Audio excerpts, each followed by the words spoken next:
The best opening 15 minutes of any movie belongs to the weird 1980s South African comedy, The Gods Must Be Crazy. It's equal parts entertaining, informative, and philosophical. It looks like a paradise, but it is in fact the most treacherous desert in the world, the Kalahari. Humans avoid the deep Kalahari like the plague because man must have water to live. So the beautiful landscapes are devoid of people, except for the Bushmen. Where any other person would die of thirst in a few days, they live quite contentedly in this desert.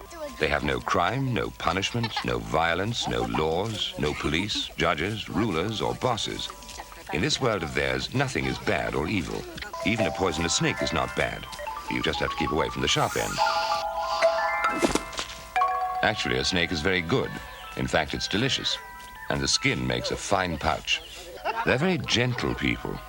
They'll never punish a child or even speak harshly to it. They have no sense of ownership at all. Where they live, there's really nothing you can own. Only trees and grass and animals. Civilized man refused to adapt himself to his environment. Instead, he adapted his environment to suit him. So he built cities, roads, vehicles, machinery, and he put out power lines to run his labor-saving devices. But somehow he didn't know when to stop. And civilized man who refused to adapt himself to his natural surroundings now finds that he has to adapt and readapt himself every day and every hour of the day to his self-created environment. A scathing critique of our society that contrasts so perfectly with the simplicity of Bushman life.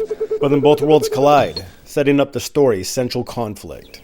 One day, something fell from the sky. He had never seen anything like this in his life. It looked like water, but it was harder than anything else in the world. He wondered why the gods had sent this thing down to the earth. Confusion becomes covetous. It was the most useful thing the gods had ever given them. But the gods had been careless. They had sent only one.